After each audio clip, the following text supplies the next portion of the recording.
For libertarians, how do we balance principles with pragmatism? Let's talk about that. Instead of focusing on winning arguments, we're teaching the basic fundamentals of sales and marketing and how we can use them to win in the world of politics, teaching you how to meet people where they're at on the issues they care about. Welcome to the Brian Nichols Show.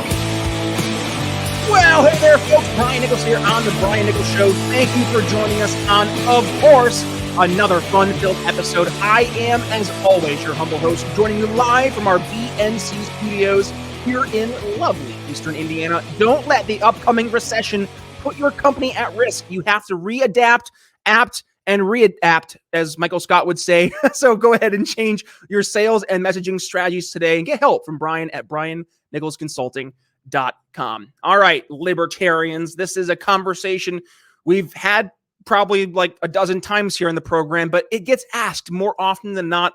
One of the top questions I get asked here when people email me their questions at briannicholsshow.com, which, by the way, today we're going to be going through some more of your questions. I need to apologize. Being a new dad has taken a lot of time out of my schedule. So with that, obviously, we're down to 3 episodes a week, longer form episodes, interviews again starting next week. But I wanted to take some time here this past week as I'm sitting down going through what I've really just, I haven't had the chance to get to more recently with the change in my life. And that has been your questions. You guys have been emailing me tons of questions over at briannicholsshow.com. You've been DMing me at bnicholsliberty on Twitter and Facebook. So I wanted to go ahead, just take a second now and actually go through some of the questions you guys have been asking and hopefully give you guys some more context into how we can be more successful as greater liberty-oriented folks here in our world. So the first question I got asked, and this is something I hear still to this day as a topic of conversation, despite the recent changes over at LP National. And that is, Brian, how do you balance being principled and pragmatic as a libertarian? How do you decide when to compromise and when to stand firm on your values? Yeah, that's a tough one. And here's the dirty, rotten secret. There is no right or wrong answer here. And I'll give you the context in terms of why. And this is not a mealy-mouth, weak answer. This is truly how we as libertarians have to approach this. We have to be strategic. So when we're going out and we're trying to reach a new target audience, a new target market, first and foremost, we have to figure out, okay, what is it that makes this audience tick, right? What is the main bedbug issue that they have? I say bedbug issue, right? Imagine you had bedbugs. If you had bedbugs in your house, every other issue in your house becomes like secondary to the extreme. You want to get those bed bugs out. So how do you get those bed bugs out, right? That becomes your fixation. When we're talking to our target market, our niche audience, that's what we need to be asking them, or at least going into the conversation knowing what is their bed bug issue. Now, if it's a bed bug issue that we are A+ on when it comes to a libertarian or liberty-based principle, guess what? Go in guns a-blazing. Let's say, for example, Second Amendment. That's been a huge topic of conversation more recently with the trans shooter in Nashville, taking out 6 poor, innocent lives in that Christian school. That conversation, we as libertarians have an absolute advantage when we're talking about the right to self-defense. We can say, yeah, that school should have been able not only to have armed guards there because gun-free zones kill, and that's, by the way, is a fact. Every single one of these mass shootings in a school has been through the means of a gun-free zone. So you want to talk about real solutions there. Let's talk about that. But going back to the basic fundamental right that you as a God-given American, God-given human being, the right to self-defense, self-preservation, anybody in that school should have been able to have the right to defend themselves against any aggressor. So we can lead in knowing that if that was the topic of conversation that our audience was most fixated on, especially in a situation where they can actually do something about it with the political process or through societal change, then lead with principles, lead with your convictions, lead strongly. But when it comes to like talking about the grand, let's say global politics, it's not really relevant to your local politics. So in that situation, we might have to be more pragmatic in how we approach those situations. While and I know for sure a lot of you listening in the Brian Nichols Show audience, we're talking about the war in Ukraine, for example. We're like, we shouldn't even be over there having this conversation right now. Like, We have so many issues here at home to deal with, and we're sending $100+ billion with a B to Ukraine. What? While that's fair and that is correct, that is the absolutely right principled position to take. If we're talking at a local mayoral debate, don't even bring that up. That is not only not relevant to the situation you find yourself in running for that office, but also the context, right? What are you going to do as a little old mayor in, let's say, a local town in the Midwest to address our involvement in the war in Ukraine? I mean, besides raising a fuss and making a name for yourself in being someone who's a vocal advocate against that, can you really solve that problem? And is it something that your constituency, though it might be important to them, is it the bedbug issue? Is it the most important issue? Probably not. So don't spend your time focused on being principled on the issue when you are right, when it's not pragmatically relevant to the situation you find yourself in. We got to be smart, got to use context in terms of how we're addressing the problems we're bringing our solutions to the table to fix. So I would say when it comes to balancing pragmatism and principles as a libertarian, it all comes down to context. We have to know who we're speaking to, what our audience cares about, and more specifically, meet them where they're at. Say it with me, on the issues they care about. Yay, everybody did. All right. Second question. Brian, what are some of the best resources and tools to use when you're educating yourself and others about libertarianism? Ooh, this is a good one. First of all, I am a big podcast guy.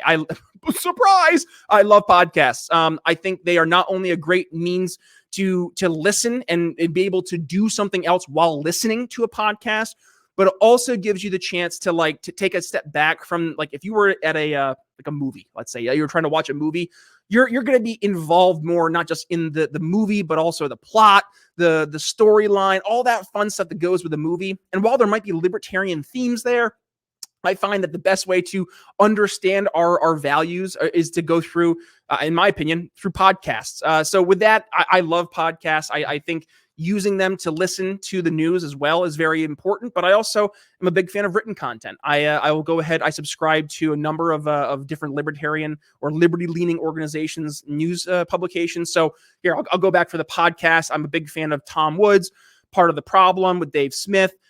Big fan of Michael Malice, big fan of Lions of Liberty, obviously the greater We Are Libertarians network here. I mean, there's so many different podcasts I subscribe to that I have in the rotation. I also have a lot of sales podcasts as well, to help kind of even things out, because it's not just a matter of, being educated on liberty and such, but also how do we convey those ideas to people? So there's a lot of different podcasts I subscribe to there. And then in terms of news, it's the actual traditional news. Austin Peterson's Libertarian Republic still produces a lot of great content, even though they can be, hit and miss. Reason does some good work over there. Robbie Suave does a lot of good stuff as well. Nick Gillespie, a lot of good work. I would say, beyond that, there's so many different organizations, Based Politics with Brad Palumbo and Hannah Cox, that are putting out really good content. So go ahead, check those out. But also in terms of building a culture of liberty, Spike Cohen's You Are the Power, that A+. If you have not checked that out yet, Spike's going out helping not just promote our ideas, but also help building a community of a culture of liberty. So I would say those are some of the great ones there. How do you handle criticism and feedback from your listeners and guests? This one, I mean, I really don't get too much criticism. I know that sounds a little crass to say, I guess. Crass, is that the right word? I don't know. I don't really get criticism from you guys. I get ideas, I get suggestions, which I love. But in terms of actual critique of the show, nothing really too bad.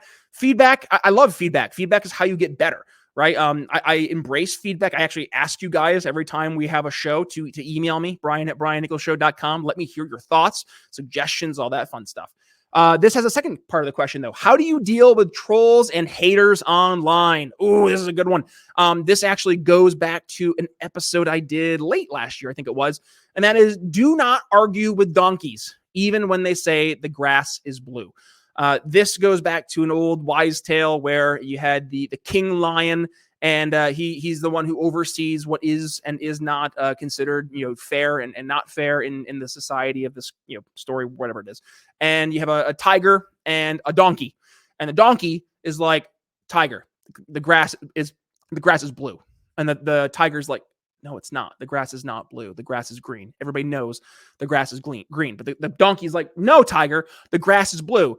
And the tiger's like, all right, fine. You want to have this debate? Fine. We'll go to the lion, who is the ultimate arbiter of, what is and is not truth in this made up fairy tale world. And he will tell us the grass is blue or not, which it wasn't.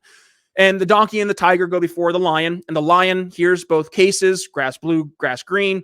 And the tiger says, indeed, the grass is blue. Donkey, you're right. Be on your way. The donkey's like, yee-haw, hightails it out of there. The tiger's like, WTF, lion, you know for a fact that the grass is green. Like, I'm going to respect your ruling, but give me some context here. And the lion imparts some wisdom and says, yes, the grass is actually green. That's common sense. I punished you, though, because you spent time arguing with the donkey about whether or not the grass was, in fact, green or blue. And that's on you for wasting your time, wasting your energy in arguing with someone who just from the onset we know is wrong. So I take that principle and I apply it to the trolls and the haters that we find online. If you're getting bombarded with trolls and haters, remember that more often than not, they are the donkey arguing that the grass is blue. And what does it serve you to tell them, no, the grass is green? No kidding. Of course, the grass is green. So you're just saying the obvious, which doesn't need to be said. You're adding fuel to their fire. Trolls and haters love the attention. So by not giving them the attention, you end up suffocating them and they kind of go on their way. Now, the other way I like to approach this is he's a great sales guy that I've been connecting with here for a number of years. Will Barron, if you have not had the chance yet, go subscribe to his podcast, Selling Made Simple. And Will likes to call people who are just like, engaging in buffoonery, he calls them silly billies. And I love that approach because it makes me laugh, because you could have someone write out an entire 2-paragraph, BS argument about something, and you just say, you're such a silly billy, and you go on your way. How do you respond to that? They can't respond to that. And you're just addressing the fact they're arguing, from just complete la land, and you're just not going to engage in the conversation. You're not going to give them the energy. And as a matter of fact, you're having a good laugh along the way. So I find overall the best way to address the trolls and haters is, number one, don't give them the air that they so desperately need to light the fire of being a troll or being a hater. But also, if it is just something that you have to just quickly address it with laughter, address it with humor, and that frankly will help more likely than not diffuse the situation on your end and let you move on through your day, and it will drive them crazy. Hit mute and move on. Brian, what are some of the most memorable and impactful conversations that you've had on your podcast? Oh man, this is a good one. I really liked our conversation with Thomas Massey back in 2019. I forget, but it was a great conversation. We talked about, yes, the deep state, in fact, being real. Him talking about the precious, which if you're not familiar, the precious is the pin that the congressional representatives get on their lapels. And he said that, that like Lord of the Rings with the ring, that the precious gives you this sense of power. And he was saying how, he doesn't like having that precious on. And if you've noticed, he's replaced his precious with now a debt clock that's real time showing the U.S. National debt. So that's great on his end. Despite the criticisms and the disagreements I've had with Justin Amash, I really appreciated his conversation back in 2019. That was when Justin was getting ready to depart the Republican Party and join. At that point, it was the question mark. He wasn't sure if he was going to go the route of being a libertarian or stay independent. He ended up going libertarian, and he quote unquote declared his independence from the GOP around that July 4th holiday. So that was a really fun conversation. I really appreciated Justin taking the time to sit down and go through that. But I mean, granted, right? Like that's. I think we have disagreements in terms of approach, in terms of actually bringing people into the liberty movement. That's okay. I think Justin, though, very thoughtful person. Really like Justin as a human being, as a person. So with that, I think that was a really impactful conversation. I mentioned it last episode. Jacob Beckley from the Beckley Foundation talking about helping solve pediatric cancer through changing the way they're doing the research using blockchain technology. How freaking cool is that? Yeah, those three just off the top of my head. And I goodness, guys, I've had 700 plus episodes here. I would say those three off the top of my head are probably the most impactful. Yeah, those are good ones. Let's see. What are some of the here we go. What are some of the guests that you would love to have on your show in the future? Would love to have Tom Woods. Would love to have Ron Paul, Dave Smith, open invite. I would love to have Donald Trump. Just to ask some questions and to get some Donald Trump answers. I think he is a fascinating person, whether you like him or not. I am indifferent to Trump. I supported a lot of what he did policy-wise. Granted, there was a lot that we critiqued him on during the 4 years he was in office, but there's a lot he did good. So just being able to kind of bridge those two worlds together, why were you so great on tax cuts, but you put John Bolton in charge of security or national defense? Like, help me bridge those two worlds together so I can understand the thought process behind what is Trump. I think that would be a great conversation. What are some goals and aspirations you have for yourself and the podcast? So aspirations for myself. My goal for myself is to be happy, healthy, and to be able to support my family. That's really, at the end of the day, the top three things I am most concerned about. But in terms of seeing goals for the show, I guess I would love this show to be the go-to show for how libertarians or liberty folk can sell our ideas to your average person, how we can bring solutions to the table. I want people to leverage the episodes we have here with the hundreds of guests we've had in the program and all the different things they are bringing to the table. I want us to be a go-to resource for, okay, we have a question about climate change. All right, we had Dr. Patrick Moore on the show, and he talked about how climate change is nothing but hysteria.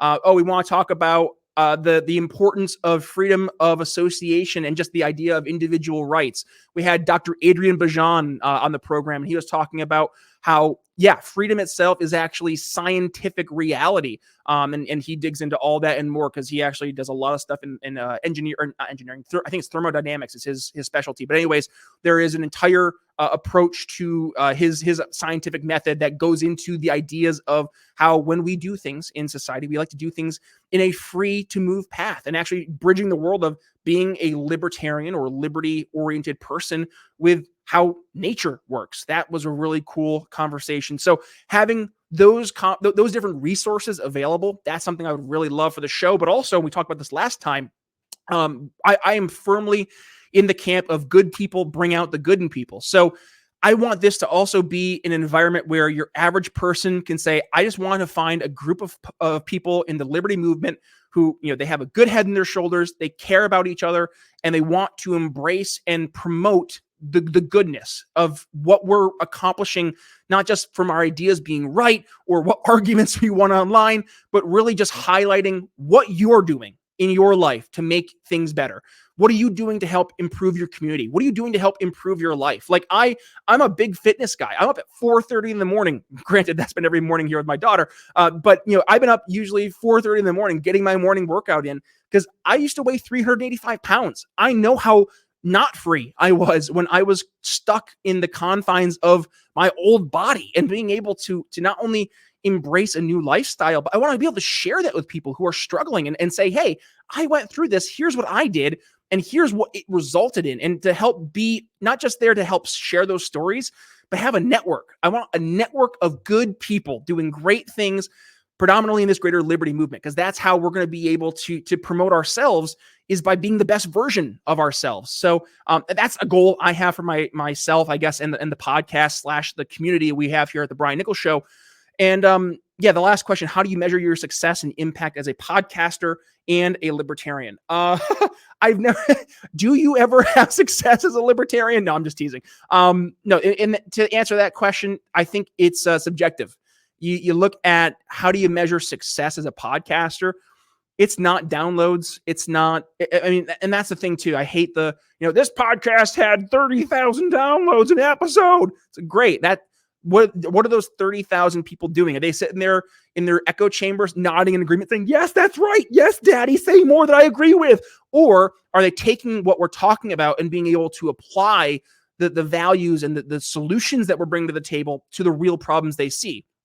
that I think is much more impactful, and frankly, how I will value my success as a podcaster, I guess, but also as a libertarian. My job in this greater liberty movement, I'm not currently running for office, hint, hint, down the road. I'm just teasing. I got a family to worry about first, but I'm never going to rule that out in the future. But when we're talking about how do we actually, I guess, be successful libertarians, again, you got to be a successful person first. You can't be like, okay, I am libertarian level 1000 and you're, you got all the books memorized and great. And where are you? You're sitting in your mom's basement, you neckbeard. Get out of your mom's basement, lose 100 pounds, get involved in your community, and then apply the libertarian principles that you've learned. And I know a lot of you out there, maybe not a lot of you because you're a better audience, but there's a lot of folks who they would hear that and they'd put up their barriers. They'd be like, how dare you? Yes, how dare I? How dare I challenge you to get out of your basement, to get out of your echo chamber, and to actually go talk to real people? Because here's the thing.